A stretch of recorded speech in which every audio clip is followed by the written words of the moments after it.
Can everybody hear me?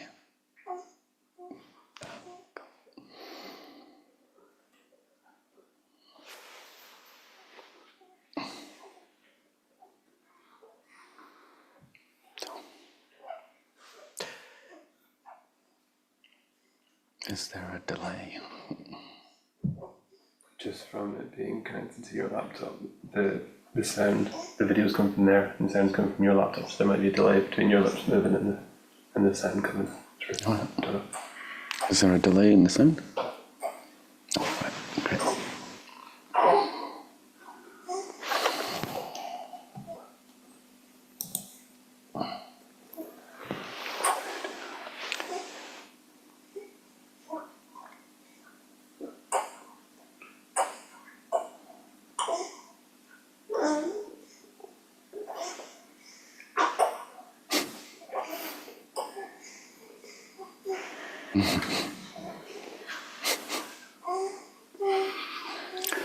A few babies in the house.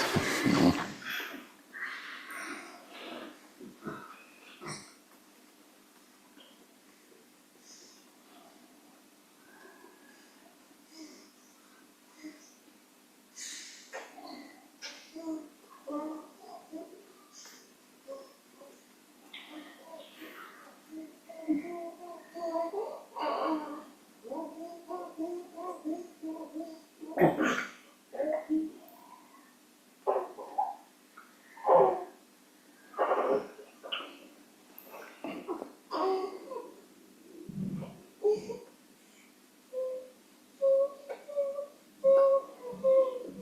What's different than if I was up in the hutch? I think you would usually use your camera as well. I think I'm not showing you just the H. Well, get the camera and just set up as I normally set up. Yeah. You want to grab it? It's in the hutch. Yeah, I think so. I think I put it back in the drawer. Okay. A few technical issues.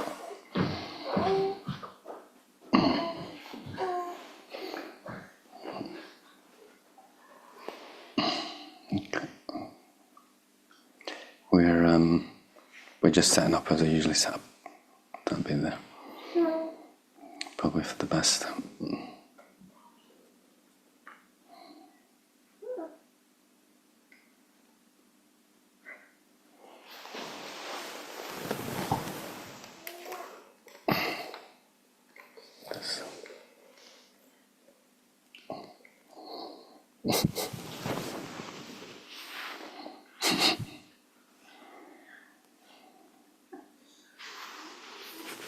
Baby number 1. Baby number 2.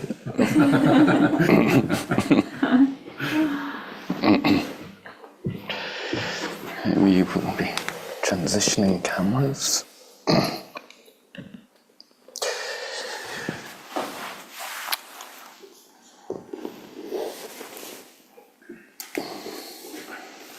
Did you get the little adjuster things to get 2 things? Oh, we're good. We are good. Don't forget, I don't need to plug in the internet. Oh.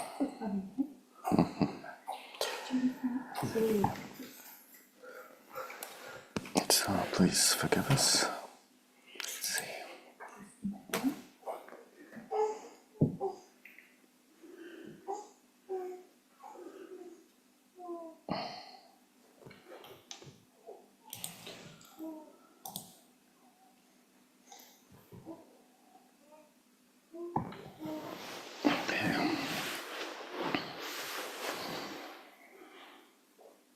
You been working? Yeah.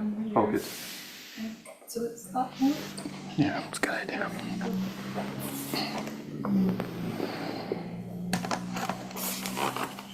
Let's.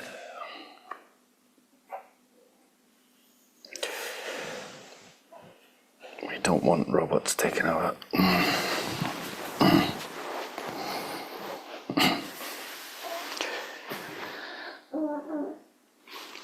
So, there's a few people in the room, so the eyesight goes a bit funny. Please forgive. The aim of these classes is to love yourself. And we'll see, probably, how much you don't. And when it comes to like loving yourself, how much resistance there'll come up, and how the general anticipated feeling is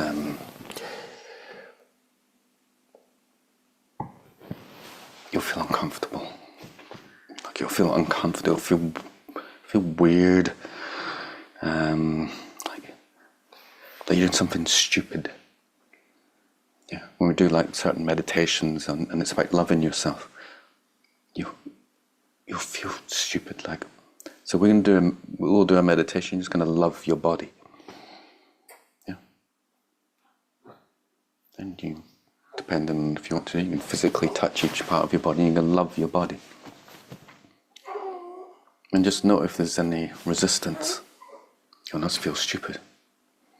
I don't want to do that. That feels contrived.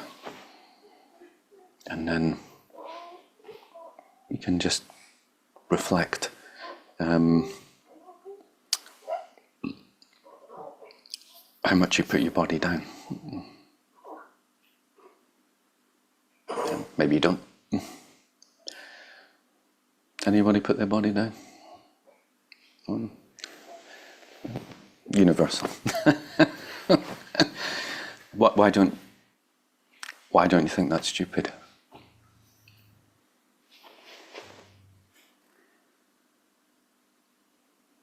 Normalized.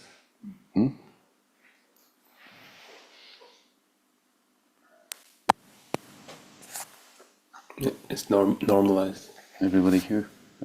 Yeah. Why is it clever or stupid? It's completely stupid. So why do you do it? Familiar. Habit. Habit.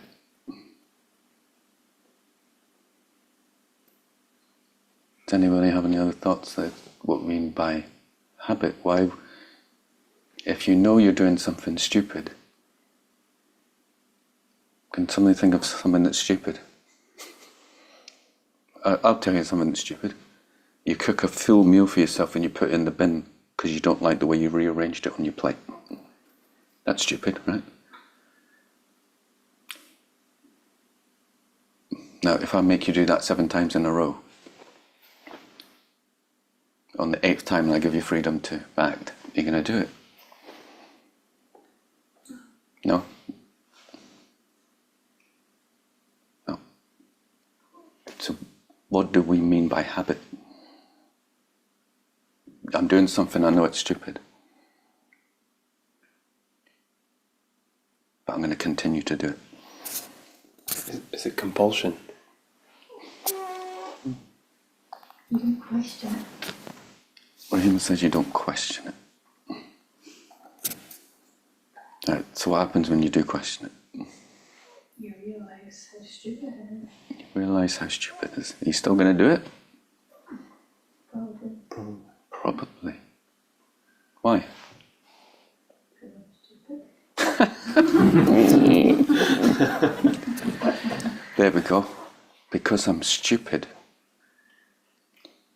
Conditioning from society. Something up. Conditioning from society. Yeah. But I think it's closer to you think you're stupid.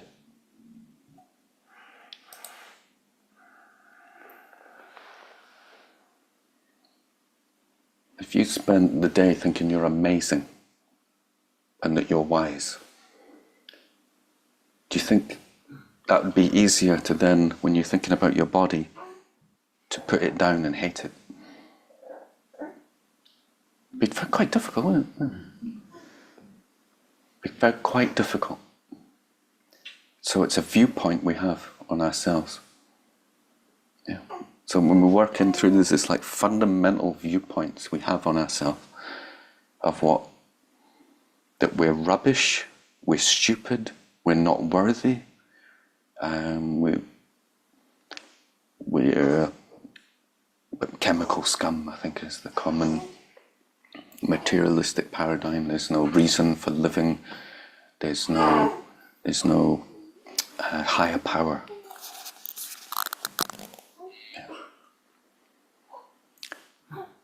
So the aim is to love yourself and to love your life.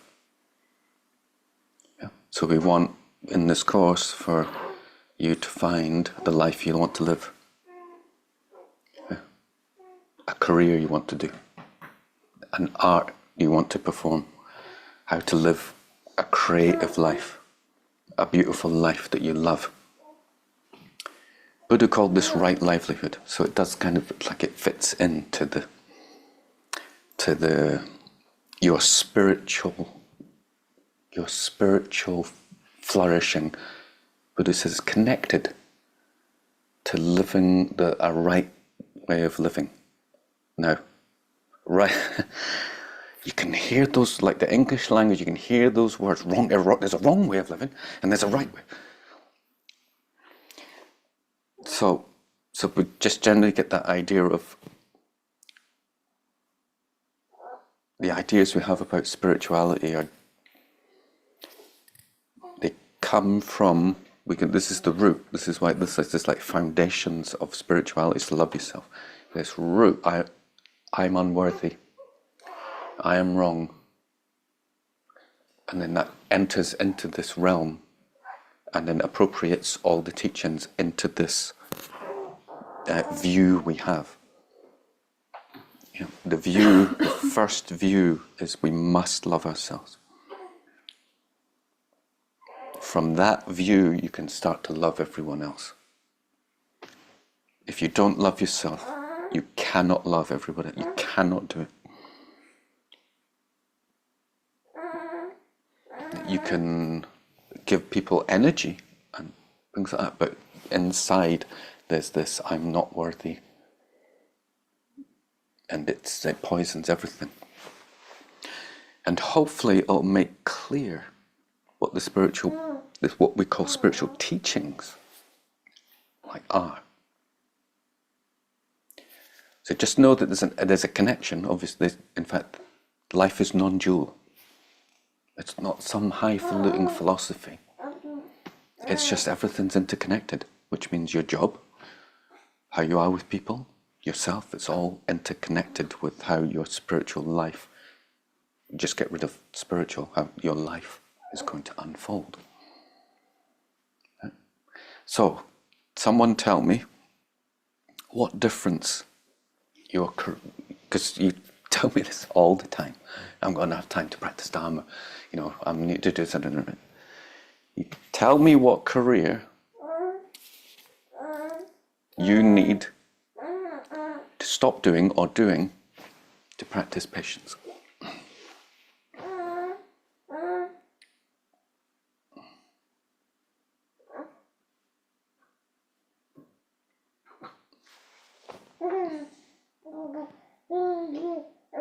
Anyone?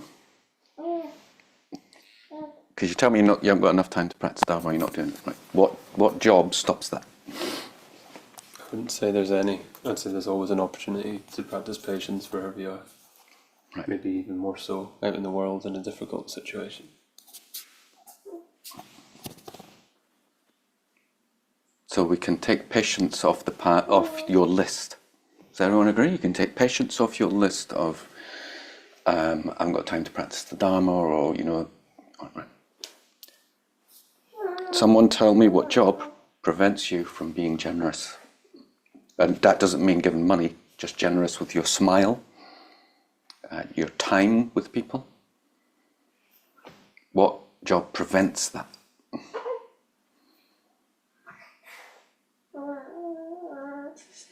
It's the same thing. Everyone,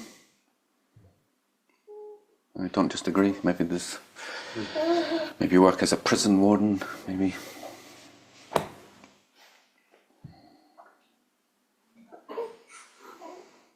Heroin dealer.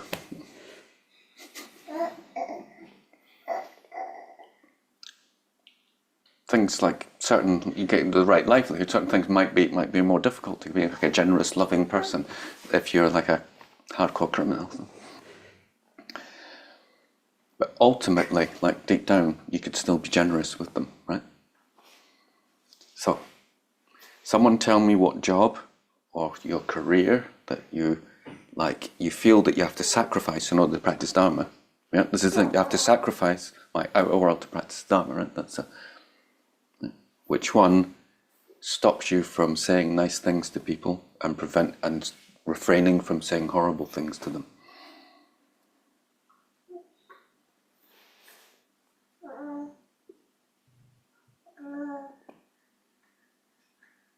Don't please go through it properly, because we've already agreed that you just basically think you're stupid, and you're going to do it, you're going to write out the things that you usually say to yourself. They're not just stupid, they're evil. And you just repeat this cycle. And if I say something like positive now, that's like clearing up, it's that's obvious. It doesn't seem that obvious. It's like even you practice Dharma for years, like you got go through it in your mind. This is the point. Don't make it like, oh, I know that. Get it into your bones. Tell me something that prevents you from saying nice, kind things, and prevents you from refraining from saying horrible things.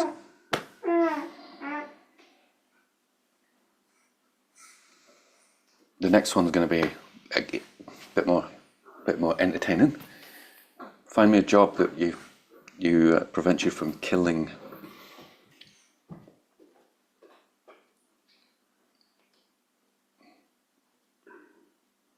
Right, the first one, speech. If you're a journalist, it might be difficult, right?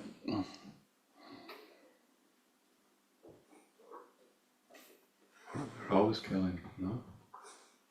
A job in which you you can't refrain from killing. Abattoir.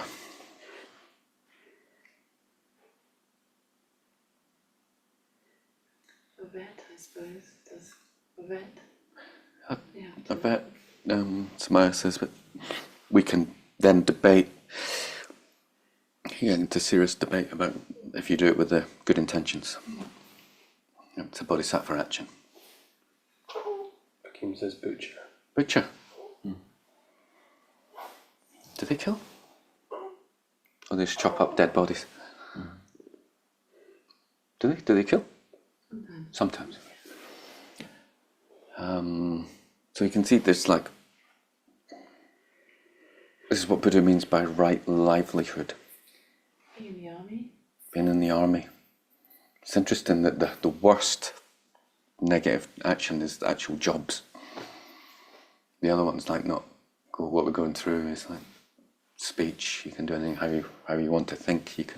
Doesn't matter what job you're in, but there are quite a few jobs in which you kill. So let's try and avoid them. But it's difficult if you're a gardener. Mm-hmm.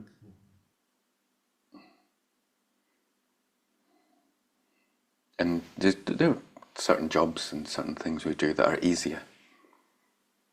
That's all. Like Buddha meant, they're more conducive to a harmonious life, and one that makes us feel good about ourselves. But in general,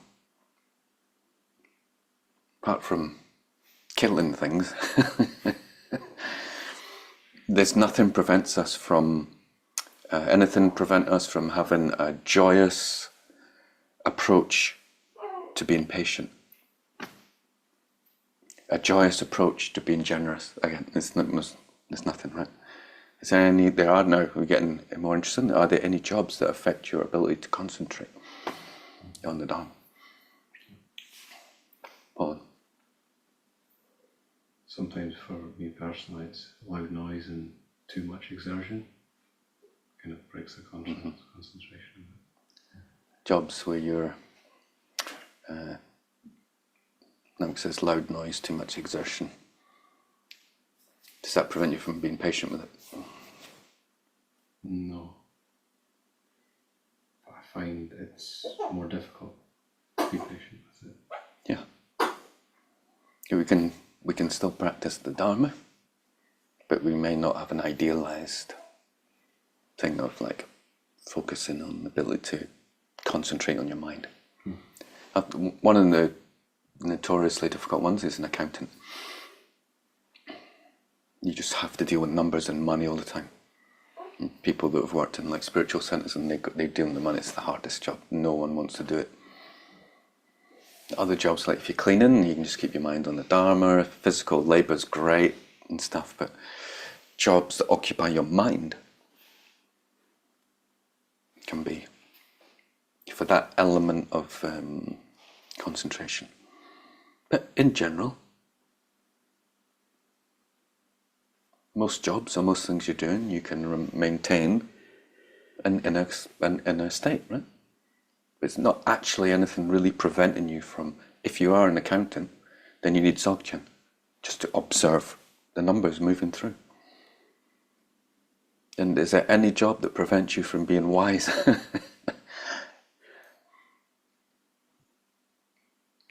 As I go through, it's laughable, isn't it? The ideas that we garner about our spiritual life, what spiritual practice is, and how we appropriate that as an identity. I'm a spiritual person because I wear certain clothes, go to certain classes, I do certain practices. None of those things are the spiritual path. None of them. And you don't know who's spiritual. Just because someone is the Pope or the Dalai Lama, it doesn't mean they're spiritual.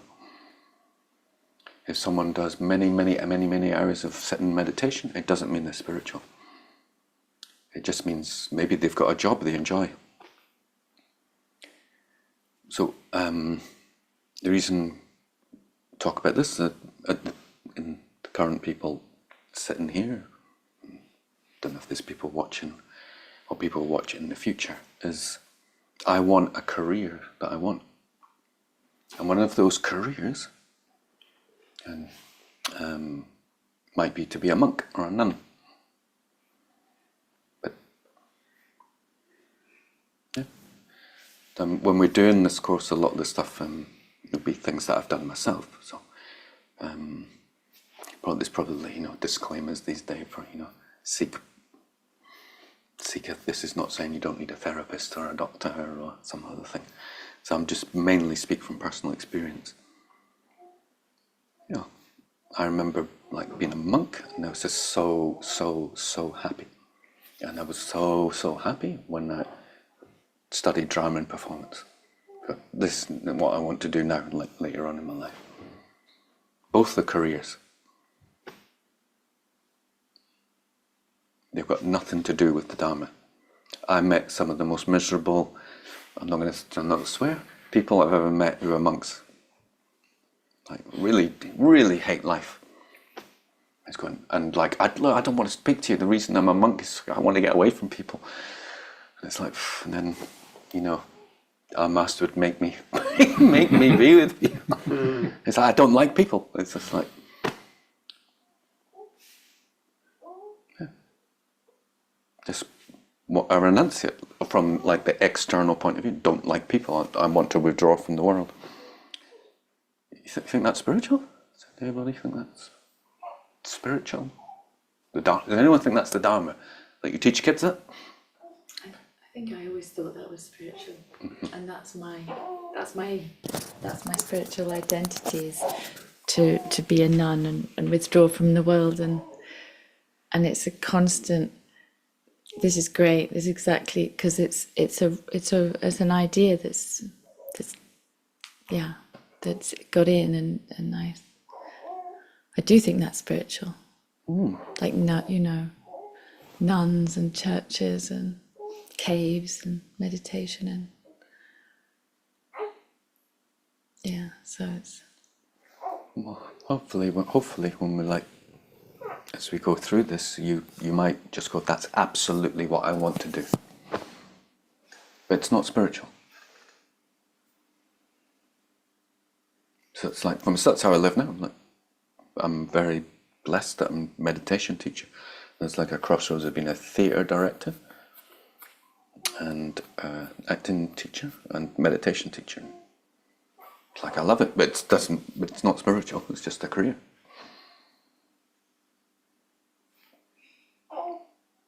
It's a nice thing to do. So I hope like you understand that distinction.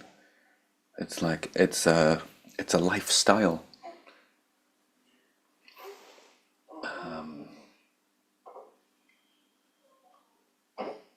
So you have to find, this is the point, this is the real point of Buddhist thing. You have to find the career that makes you, that brings about those qualities of love, generosity, good speech, this internal joy that is the Dharma. And the two go together, hand in hand. There's no career that can stop the Dharma. Yeah. Yeah. If you're working as a journalist, to not engage in idle gossip or divisive speech, it's a serious test. If you're a primary school teacher, it should be pretty easy. Might not be. Someone might. Hopefully, you're with me. You understand. Everyone understand this. That it's like we want to get to. This is how I want to live my life.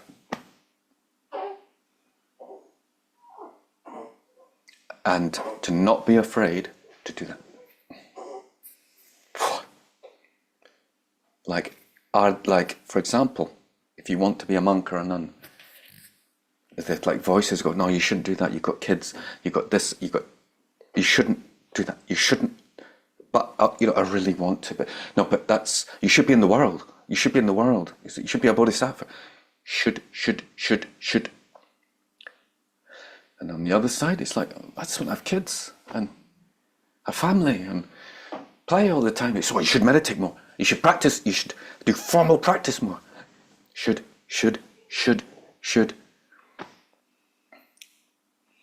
You could, don't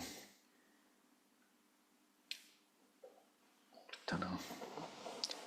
Maybe it'd help if you've got like a pen and paper, or if you maybe do it in your head, or if you're here actually, you can just go for a walk. And I just want you to go through all the things that you should do. Like, just be honest, go, I should, and think of the things. Just let them come. Just like spend 5 minutes just going, I should do this. I should do this. Whatever it is. Yeah. That's 12 o'clock. Let's come back. 5 minutes. Just go through all the things I should do. And you can write it down, or You should go outside. I should go outside.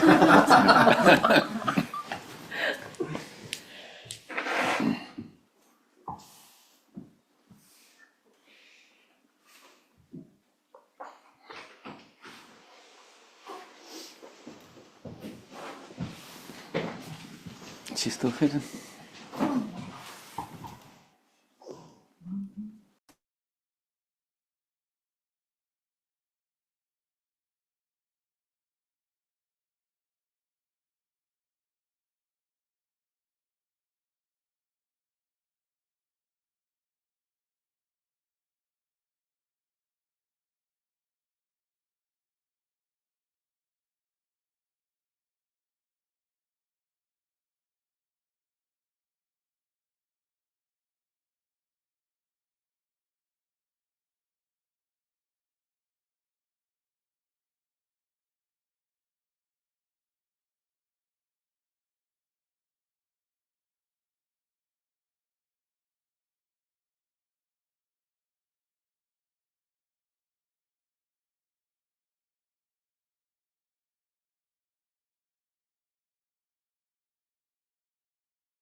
Thank you.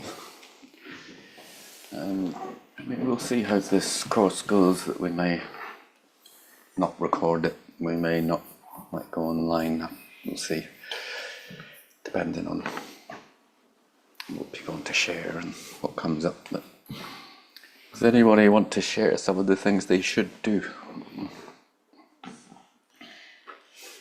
Of course you don't feel you should. Yeah. I wasn't sure if it. Sorry, Yeah. just to ask, was it because it was almost became like a to-do list, or is it things I should change in myself I don't like, or could it be both? Yeah, Like the shoots could be like, Yeah. oh, right, a compulsion to like have to do something. just things that come up. Yeah. It's sometimes, you know, you can, when we're doing this, you can just cap it at 5 things, but sometimes it's just good to see how much unreasonable demands you make on yourself. Rahima. Yeah, it was something that I discovered through talking to you the other day about I should be able to do all of this with removals and be like this type A parent already, and I should be able to put her in the car and go places and make appointments and do all these things, and yeah, realizing that I was living my life by this idea and bringing lots of fear because it's just not realistic, or it's not based on anything that's true for me at the moment. You know, it's like day to day. It's not based on anything that's true. It's quite a statement. How long have you been doing that? Probably for a good 2 weeks, I would say. I'm doing something that's not based on anything that's true. Do you expect to be happy? No. We're gonna, as we go into the course, it's like, why are you doing that? Why are you doing things that have no basis in truth or reality? Anybody else want to share? We don't feel. Again. Just rattle off my list. I should be practicing all the Oh, time. I can't hear you. Sorry. What's it? Hold on a second. I think we can hear him now. Oh. We may have to mute the mic. We have to mute your mic. Can you hear me? Yeah. We have to Oh, mute- sorry. My mistake. Okay. Right. I should be practicing all the time.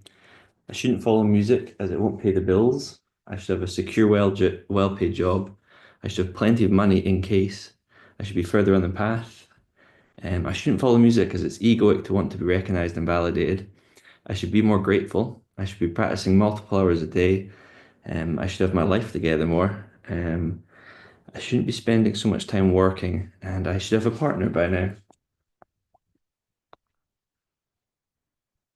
You're muted. Absolutely. Whoa. Absolutely tragic. Yeah. Does anyone like? I say one of the rules. Forgive me, I'm not the best at organising structures classes. One of the rules that we'll have when we're doing these classes is you are not allowed to criticise anyone. Yeah, it's like it's the positive environment for what's coming up. So, does anyone expect Hakeem to be happy with that kind of list of shoulds? No, not normally people think that's like a recipe for happiness. Anyone else want to share? What's it like for you to hear someone saying these things? Heartbreak. Okay. It's heartbreaking. Why?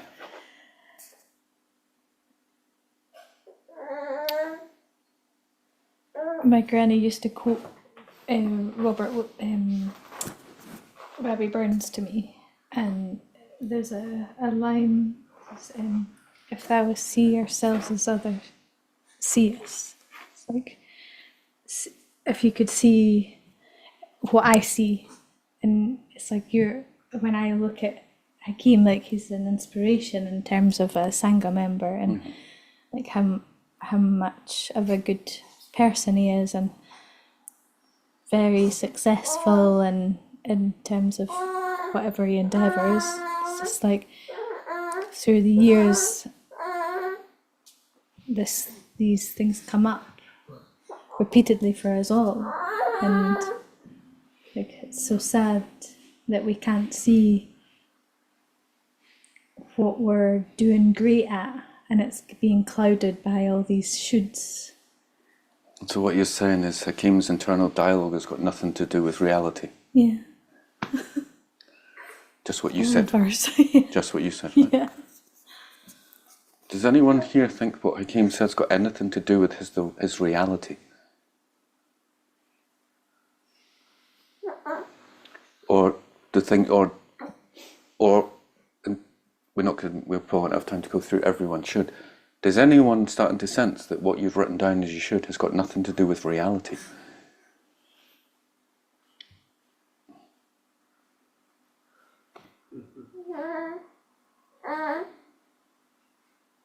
Does anyone else? Namka, do you want to share some of your shoulds? Thank you so much for sharing, Hakeem.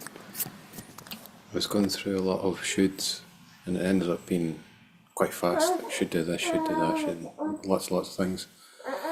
And it ended up being like it shouldn't matter what you're doing. But then even that's like an expectation within that should. But a lot of it was around maybe a sort of vague sense of self.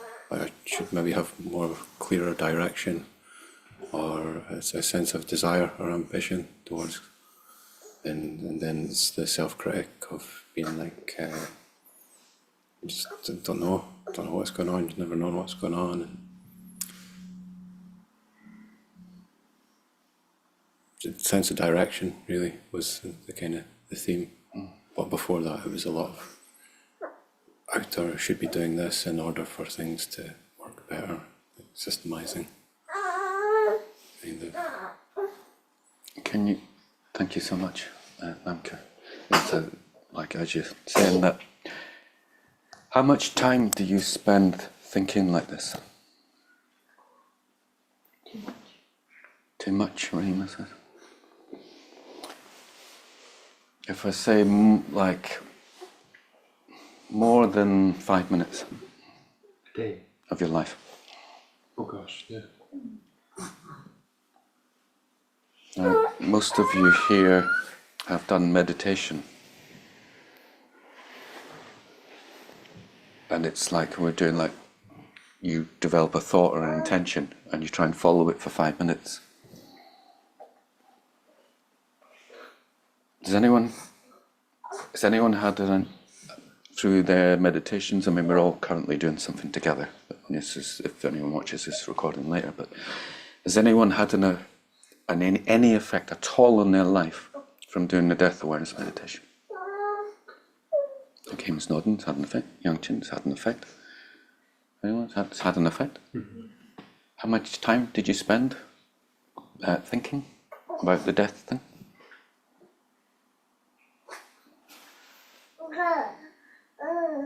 Anyone? 50 hours? The thoughts were just constant, like, got to practice the Dharma, thinking about death. No, just for the time in the meditation, and then a few extra thoughts. Mm-hmm. Yeah, and it's had a big impact on your life. Yeah, so you've just got to understand, this is one of the fundamental principles we're going to get into. What you think creates your world.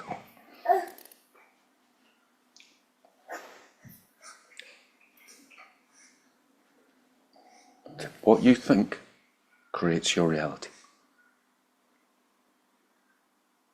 And this is, believe it or not, this is like good news. This is what I think creates me. If I just think for 5 minutes something positive, it has an effect on my life.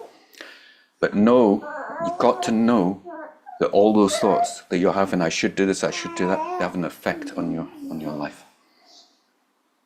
It's just a constant displacement from who you are and where you are. It's this, I think, like Namko was alluding to it, or maybe he was saying, I'm not good enough as I am. And I need something else. So I should have something. I should be doing this. So the fundamental principle we're going to work on is I love myself as I am. I am good enough as I am. And you can't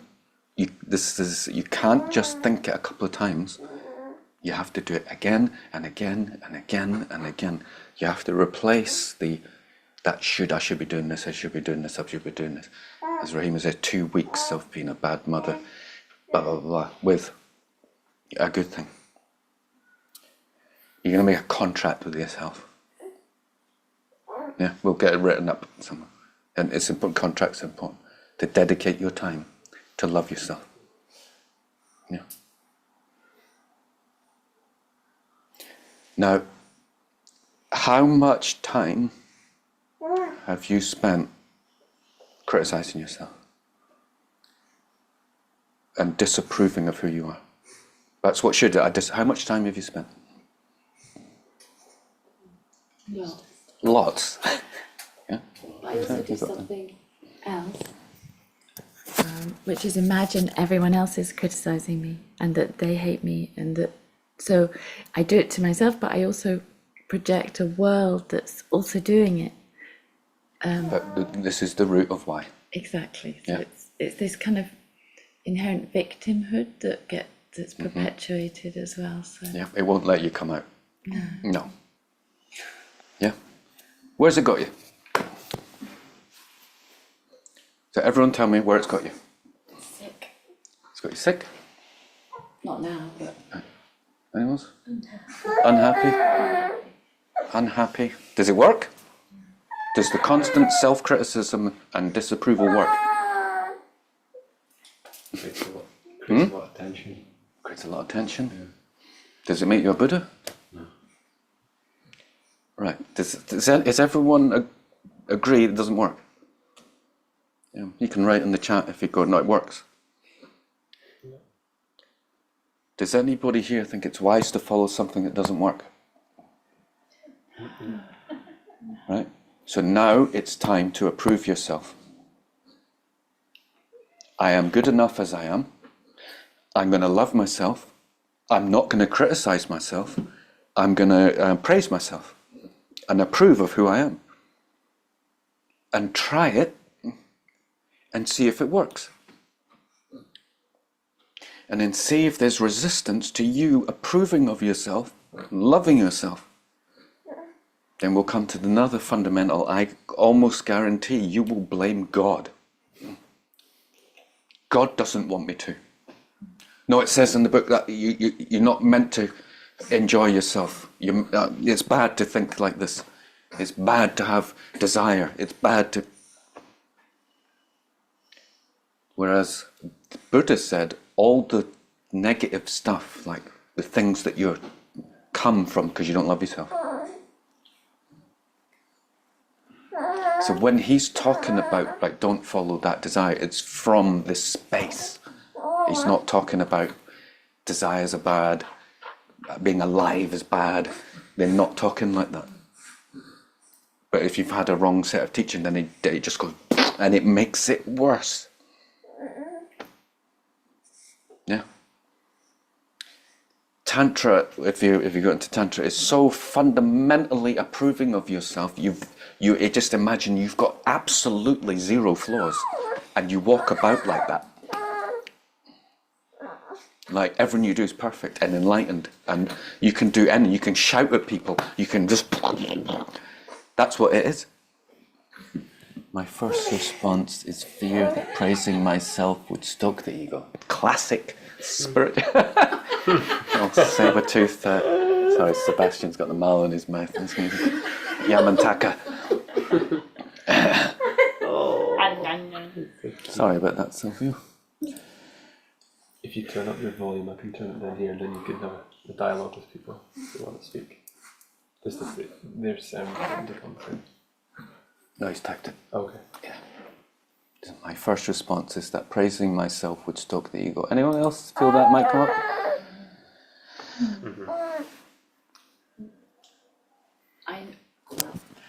I feel that when I'm really going bad on, like, molesting myself with negative criticism, that is my ego. I feel that's because it's so dark, and I've seen it as through it. Like, I'm not believing it all the time, but it's so. It makes me unkind to other people. So it's clearly not a good thing. Even if I have a big happy ego, at least then I'll be. I'd rather have a different kind of ego, even if it's ego, because this one it's mean and it's miserly. Yeah, and painful.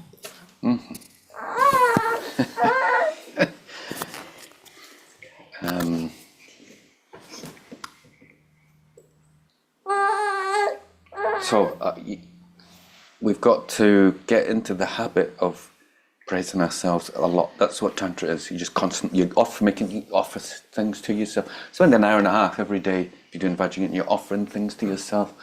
You chop up your old bodies. No, I'm not that anymore. I just offer it back to the universe. I am divine. But that's Tantra. That's like, we're going so far out on loving yourself.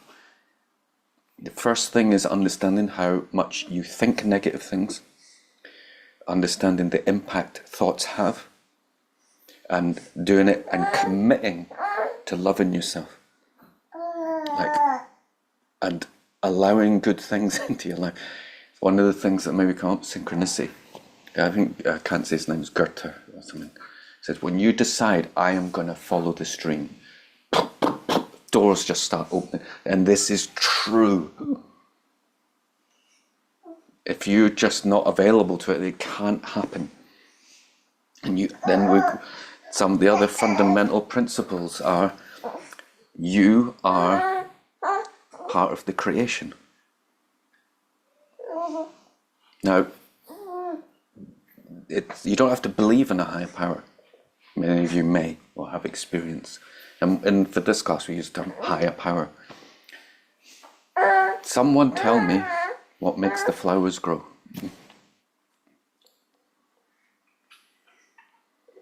Sunshine? Sunshine. Someone tells me what makes the sunshine shine. Don't know. Is it something? Mystery. The mystery. But there's something. There is a force that's making it happen. The sun isn't of itself creating itself and then making it happen, right? What's making my child grow?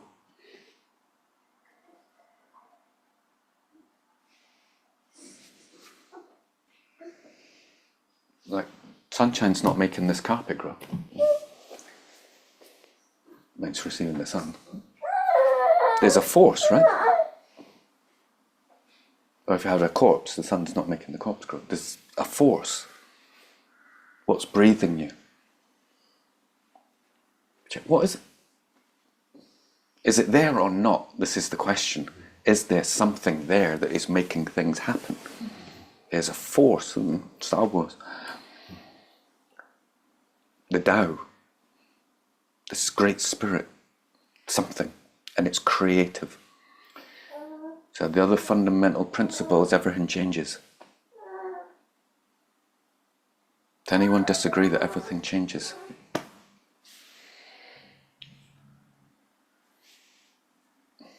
That means you can change, right? Hallelujah. You are not a fixed, stuck thing. That means you're being born anew all the time. Yeah. Which means the very life force is creative. Yeah. Everyone's changing means there's a new creation. Every moment. The next fundament. Yeah. I was just going to say, it's funny how You want to take the mic? it's funny how the statements that we tell ourselves, the should statements, which probably don't change that much, that if we tell them to ourselves like a mantra, then it traps us into thinking that we don't change, but we are changing. But there's such a dissonance between the reality of our changing all the time and this boxed in perception that we are limited by this negative mantra that we're telling ourselves. That's the ego. The ego is the fixed image of yourself from mind statements, and mind statements don't change.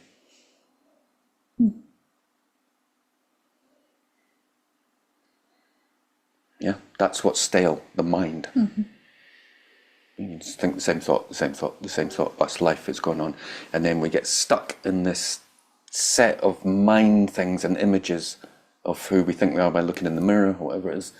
And then we get a fixed, rigid sense of self, and that's just a thought. And that's uncreative. And that makes us afraid of change. And that's what paralyzes us, and it's built on all these negative thoughts. Yeah, and like what Samaya's saying, a healthy ego is in line, thinking that's in line with the way things are. And this healthy sense of self arises from it. And that just helps us navigate life in a beautiful way. But the mind is just for understanding what objects are. So what's the difference between our true self and a healthy ego? If that healthy ego is flowing with what is, then isn't that what the true self is as well? Maybe. Don't know. Okay. But we need an ego, or you couldn't function. But you understand what the ego is. It's just a series of thoughts and ways to navigate through the greatest space of life. So that's an element then of the true self. The true self is like the master in which all things are in, but that's getting cosmic. But the consciousness, the force that we're talking about, that is moving through us, that is observing that all the processes of our life. And the ego is what arises from the processes of our life. The ego is just a thought. So when we understand Buddha's teaching correctly, or the way we're teaching, we don't presume anything, is Buddha doesn't deny anything. He just explains how things function.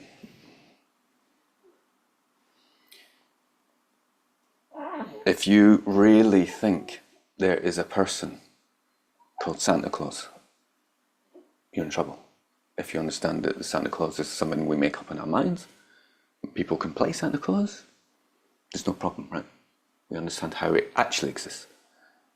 But there's no real Santa Claus who lives in Lapland that you can go and have a cup of coffee with, unless someone pretends to do it.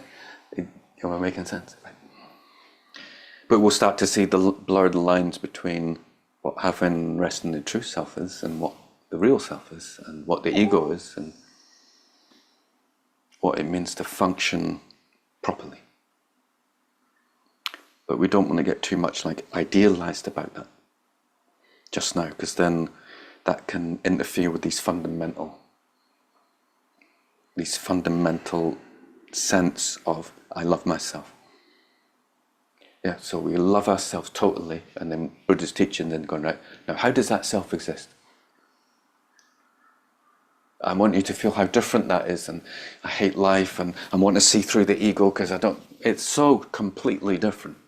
That's who Buddha was dealing with, like some real strong characters. Look, at the time, they're all like philosophical geniuses, a lot of his disciples, like high up, like professor level meditators who'd come and speak to him. They're like disciples of their own. They weren't like, oh, I'm so bad. Buddha wouldn't be teaching. He'd just be like giving them hugs. It's a very, very different time.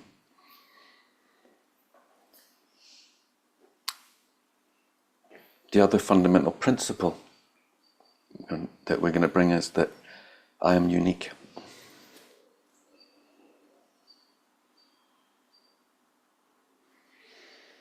How much time do you put yourself down in comparison to others?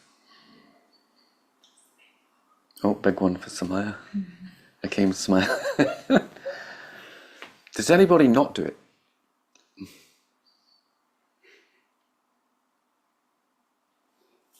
Now, if you're unique, someone tells me how that makes sense.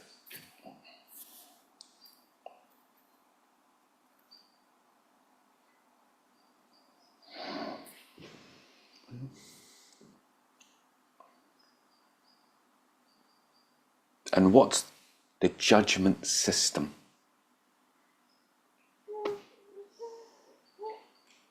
Is an oak better than an apple tree because it's taller? And like, who's put value on tall?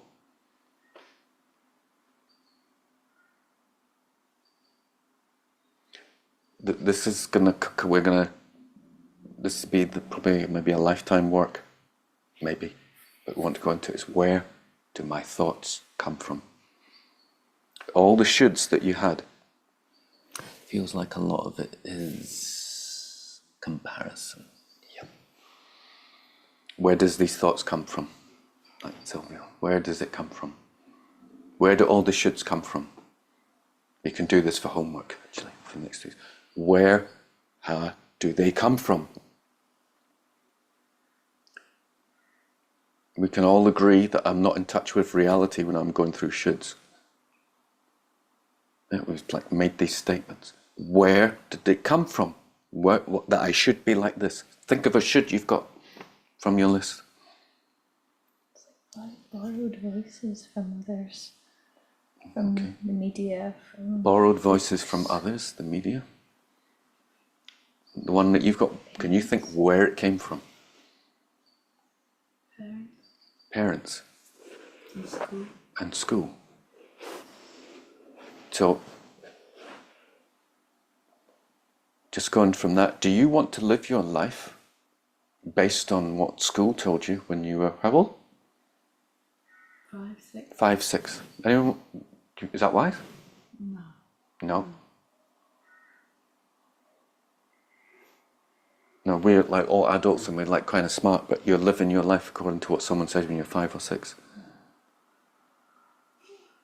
Clearly not. Yeah, and we said it doesn't make you feel good. It doesn't work. It's not based in reality, but that's what you're doing. Are you doing that with the Dharma? You're a Dharma practitioner. Is that same kind of voice should approaching the Dharma? Yep. So you're approaching it like, I mean, I don't want to put you down. You get your own sense of the level in which you, the dissonance between you monkeying about with adult faculties, like the power of the mind, and the space you're coming from. And then wondering why things don't work. Because you don't love yourself.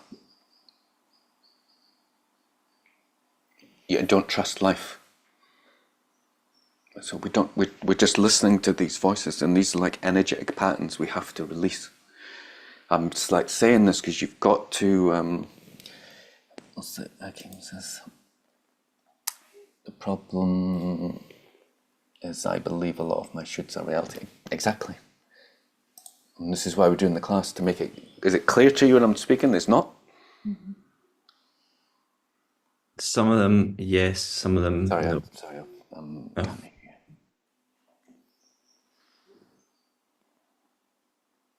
Try again.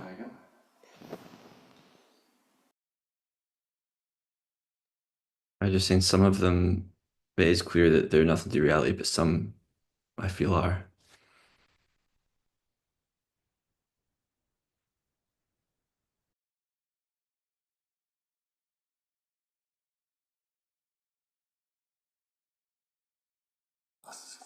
For the sound.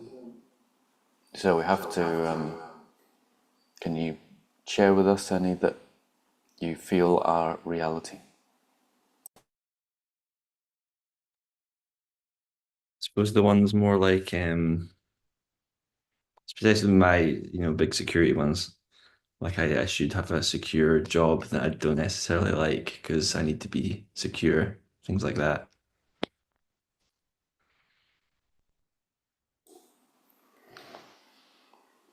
Is there any way for us to have a conversation?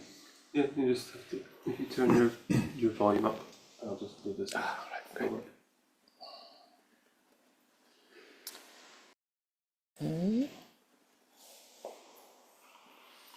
Where did that thought come from?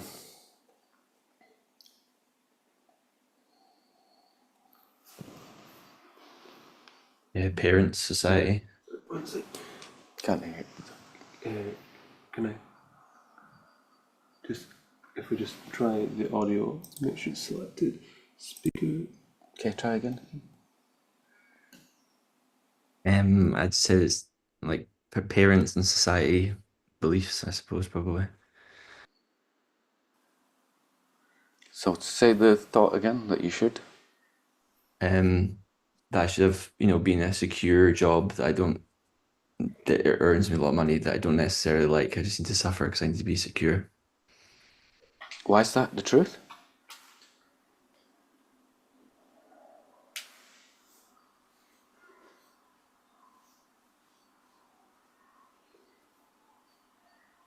Well, I suppose it's not the truth, but it's just such a deep belief around, especially beliefs that are funded by fears. They're harder to say are not reality. Ah, but you just agreed though. It's not true, right? It's Yeah. just belief.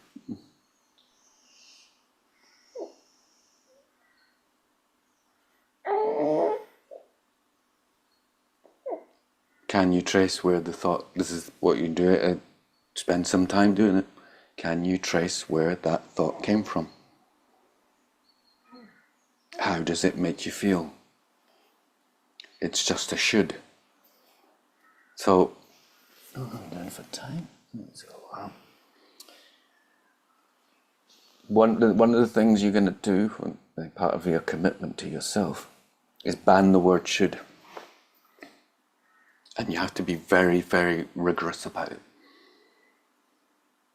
So it's not just, I shouldn't say the word should and then continue with what you've been doing. It's meaningless. It's like you have to stop and go, that's it. I'm not listening to that. I'm not using that vocabulary. Thoughts affect us. Vocabulary affects us. Yeah? You're going to change it to, I could do that. It's a possibility. And you say, if the universe allowed, I could do that.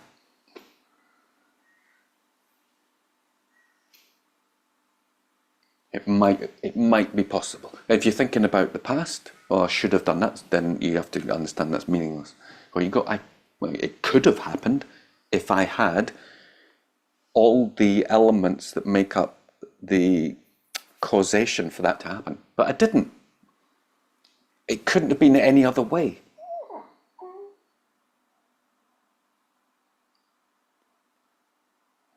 As soon as you know not to put your hand in the fire, you stop doing it.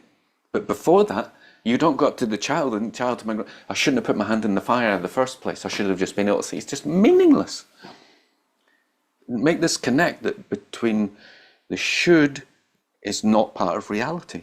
You're not like that. And so we have to do this like a lot. Yeah. So these fundamental. So you're gonna say something. I was going to ask what I noticed my list is I am actually doing them already. So I'm making a problem about what I'm actually already doing.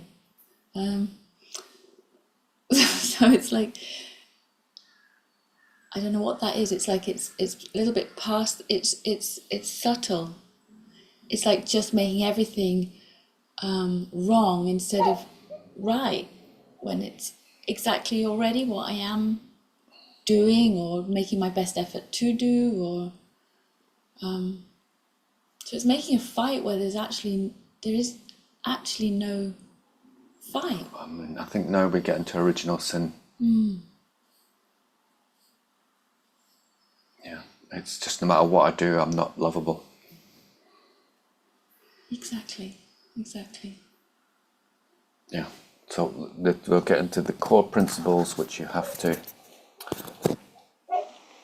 There's loads of them, but there's actually a lot of them. But the things that we've done in the Dharma, you have to you say this list every day. You have to go through this stuff every day, all the time. Changing your internal dialogue to this absolute fundamental contract with yourself to love yourself. And really go through, understand what we're saying, let it affect you, that all your shit's got nothing to do with reality, that you're spending all your time thinking these things create your reality, create what comes back to you, reflection. It's all wrong. In the sense, it's making you miserable. It doesn't affect change in the way you want. It's ineffective, we talked about. Yep. So our nature is pure.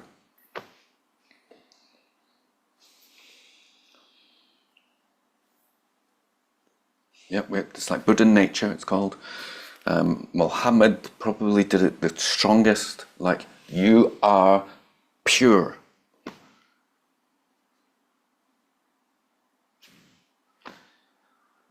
Buddha nature's there, but they've been but you've been in wandering samsara since beginningless time and you haven't been in touch with it yet. Some of the teaching. Muhammad's not you are born pure.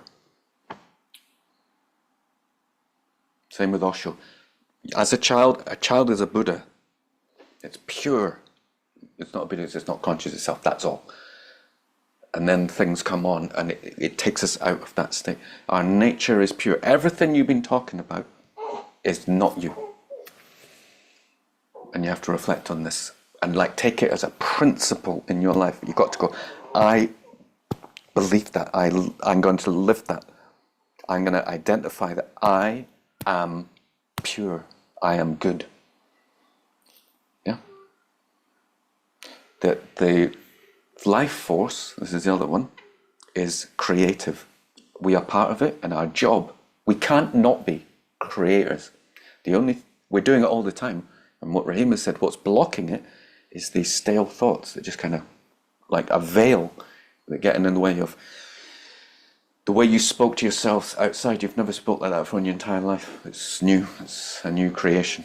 Everything is a new creation. Just understand this unbelievable force of love. It's just creating and flowers, and it's just creating a new flower every day. It's new. It's creating, and you're just going to this internal voice about things that happened in your past that you identify with. You have nothing to do with you, just keeping you down. And you've got to get into this. There's a loving force that is making life, and that you are part of that. And if you really want to be spiritual, that's spiritual. If you really, really want to be in tune, where you, Don Juan says, you follow its will. And when you do that, it follows your will. You become co-creators.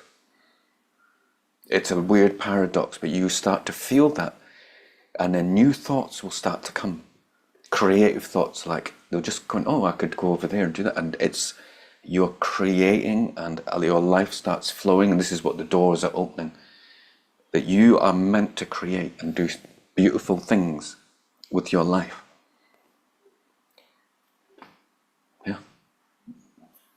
You can. There's some interesting territory we'll get into with the functionality of society and status around how you're expressing yourself, and just looking at flowers in a creative way. Yeah, and we'll see the connect between the shoulds will start to come in between that. everything changes so we can change. Yeah, I can change. The idea that you can't change has got nothing to do with reality. Yeah, and you can change very quickly. Because what you're actually doing, what we talked about, it's not true. It's one of these things about things that aren't true. You can, even when you drop it, it's not true. Everything we do reflects our experience, so we have the power to change for the better. We have the inner freedom to respond to life as we choose. These are the things we'll work on. No one can prevent you from expressing yourself or deciding to love yourself. Yeah. And you can look at examples of someone like the Buddha. People spat in his face. That's your choice. Nothing. Is there anything that can prevent that? Your inner choices. Nothing. We've got complete freedom.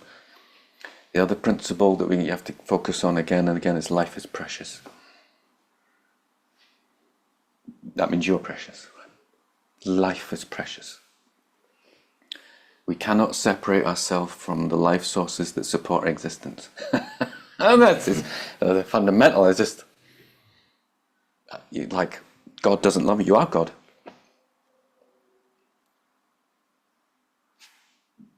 How can you separate yourself from the very thing that's making everything arise for you?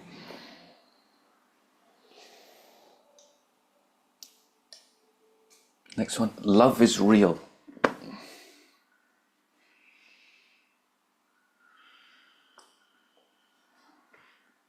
The next one. Forgiveness is for us. No, that's a big one. I'm running out of time. Forgiveness is not for other people. It's for us. There's a lot of stuff that will come with forgiveness and that merges with somehow forgiving the act, and if I forgive them, that means I'll hang out with them again. That's a classic block for resistance for myself. That means I'll invite them back into my house and hang out with them if I forgive them and say, your forgiveness comes. You don't even have to, you don't even have to meet them or tell them. So you understand that they're caught in these things as well, and you release them from having a hold on you anymore. Yeah. Yeah. Forgiveness is the big one. But you don't have to hang out with the person who did the horrible thing to you when you forgive them. Being kind is a view on reality, not an obligation or an obligatory act. We think being kind means I know I have to go and do things for people. No, it's how you view reality.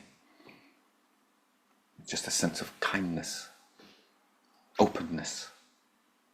You don't have to do anything. He said some people are moving stuff out. I wish I could help. You don't have to do anything. We think it's like a chore. Now, as soon as you go into chore mode, it moves, the kindness just evaporates into obligation and work and struggle and pain. We are creative beings. We've gone to this. Everything is changing into something new and original, thus life is perpetual creativity. We are all unique, we are all meant to be different. The higher power created me to be me. That's the classic. Is anyone here trying to be someone they're not? Trying to be someone different? Yep. The king shaking his head. You were created to be you. Can you let that sink in?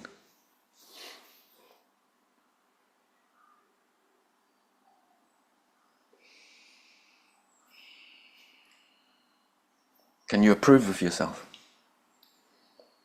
This is what we're talking. Can you approve of yourself? Because God's created you the way you are. You're fighting God by disagreeing with him. No, I should be different.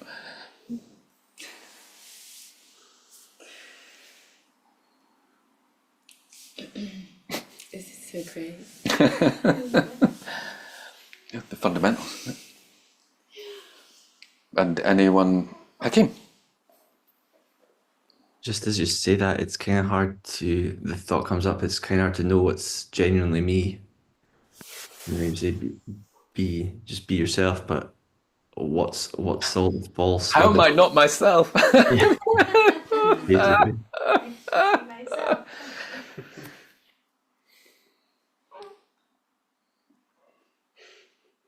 How am I not myself? Tell me, how are you not yourself? Um,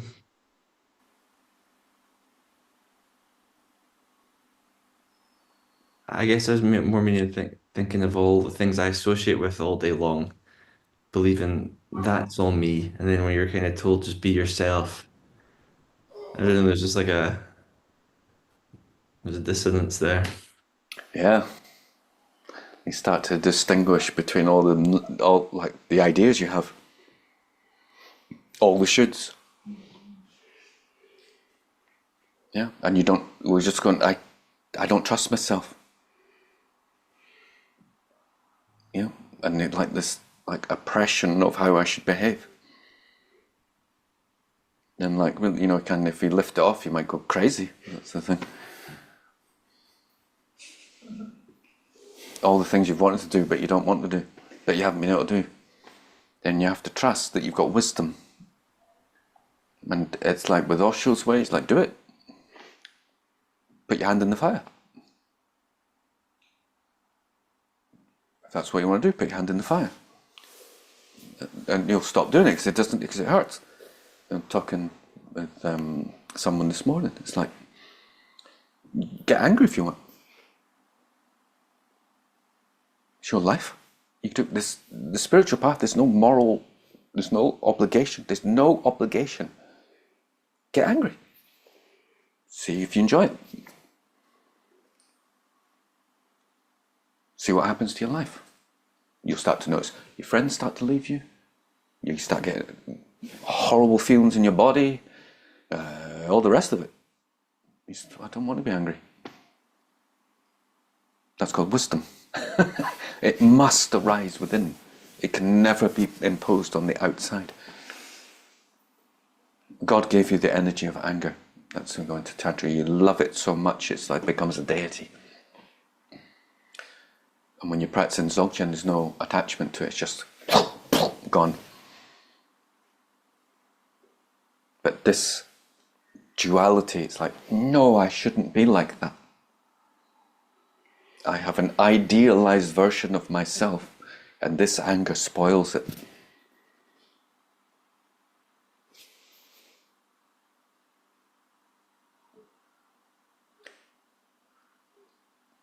And like a lot of the path that we talk about is like just this experiential learning of what is good for me through experience and the habit patterns that I've gotten that crush me and cause pain around other people. And there's a crossover of trying to distinguish, understand the question, you know, of what's really me and what's the voices that I've been told to be like this that make me behave in a certain way, but they're not really what I want to do. But the Buddha's path is, if you really connect with who you are, all you'll do is love everyone.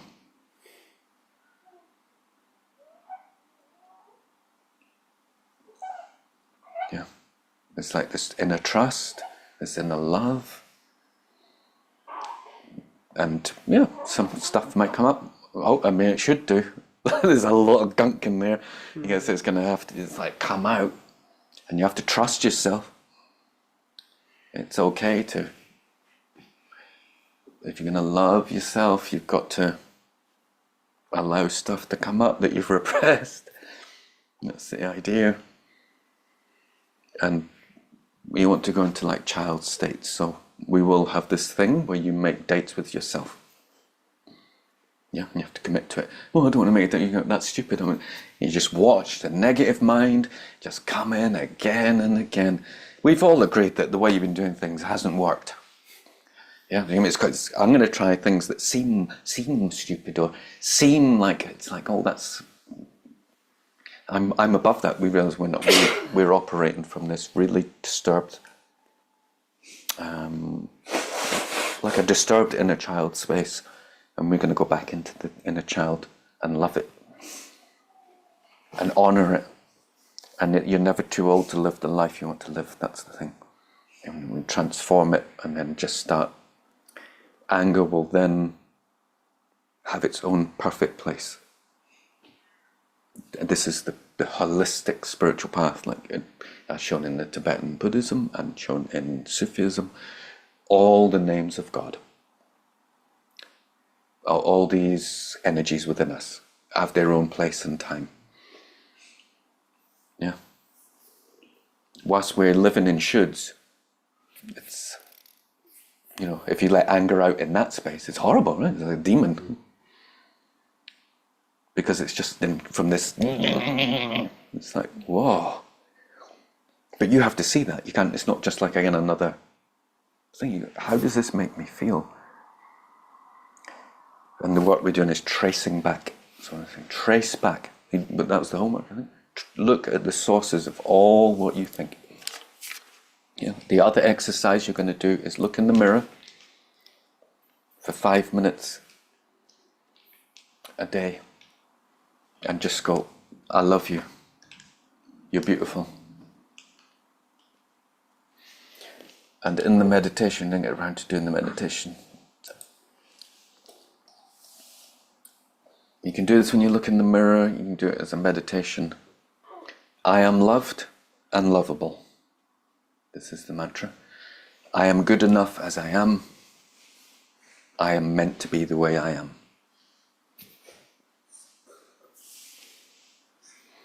And I want you to think, when you love someone, you're loving them for who they are, right? You don't love someone because they're the same as you. So you're meant. Everyone else is loving you that way. So they're in a way, they're affirming you to be who you are. And just these negative minds that block, we're going to get rid of them. So you just allow all that love in. And the best way to be loved more is to be yourself. But this is a meditation, yeah? I'll say it again. I am loved and lovable. I am good enough as I am.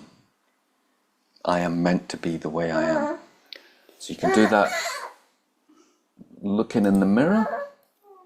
You can do it sitting. It's an affirmation. You can do it throughout the day. I am loved. I am lovable. And you can play with it. Just constantly. Self-affirmation, positive affirmation. You're banning the word should.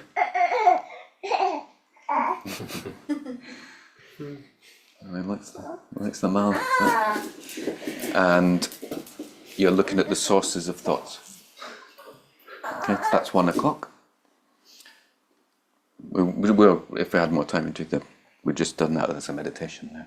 You can get into breathing meditation for a little bit and just do that. You can do it for 5 minutes. But I say out and about all the time, just constantly. And I love my life. I love who I am.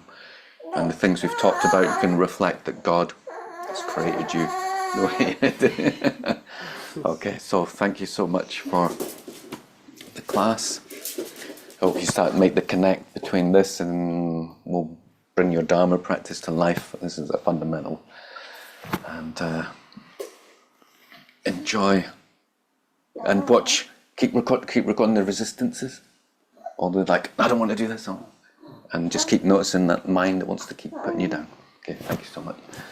God bless. Thank you.